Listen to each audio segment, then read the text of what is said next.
हमें आता नहीं दामन बचा लेना, वफाओं से हमें आता नहीं दामन बचा लेना, तुम्हीं पे जान दे देंगे किसी दिन आजमा लेना। दोस्तों, आज हमारा देश खुशियों से भरा हुआ है।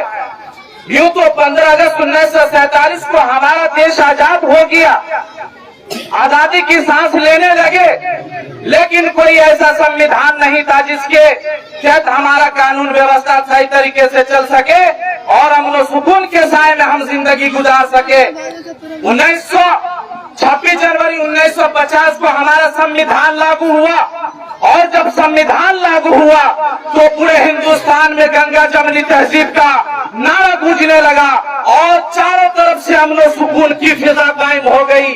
और हमारे स्वतंत्रता सेनानियों ने इस देश की आजादी में, इस देश की बलिदान में जितने हंसते हंसते कुर्बानी दी है, माओ बहनों के बेटे मर गए और औरतें विधवा हो चुकी, तब जाकर ये देश हमारा आजाद हुआ है। और ये देश, याद रखिए, जब इस देश से कोई टकराने का काम करेगा, कोई इस देश से आंख मिलाने का काम करेगा, तो ये युवा आज इस 26 जनवरी के शुभ अवसर पे चैलेंज करता है, उसकी आंख निकालने का काम करेगा। हम अपने देश के प्रति बिल्कुल जागरूक हो जाएं और हर उस शख्स का मुकाबला करें जो हमारे समाज को खोखला करने का काम कर रहा है, हमारे मिथिलांचल को खोखला करने के काम कर रहा है। अगर कोई एक आदमी भी ईमानदार हो जाता है तो याद रखिए देश के निर्माण में काफी अहम भूमिका निभाएगा।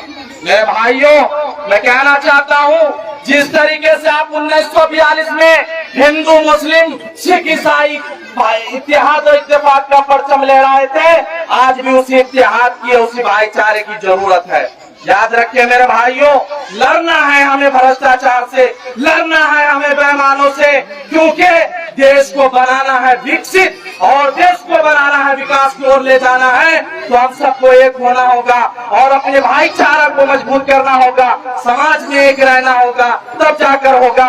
और मैं कहना चाहता हूँ कि हम अपनी जान की दुश्मन को अपनी जान कहते हैं, हम अपनी जान की दुश्मन को अपनी जान कहते हैं। अरे मोहब्बत की इसी मिट्टी को हिंदुस्तान कहते हैं। और मैं जब मर जाऊं तो मेरी अलग पहचान लिख देना, मैं जब मर जाऊं तो मेरी अलग पहचान लिख देना, अल्लाह से मेरे पेशानी पे हिंदुस्तान लिख देना।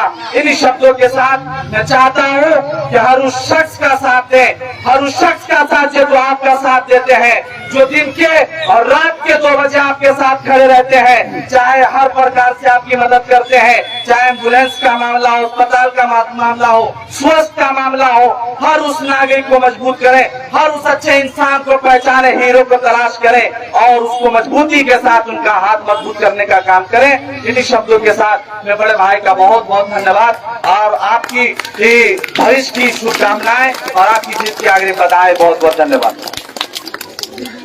धन्यवाद नौजवान साथी।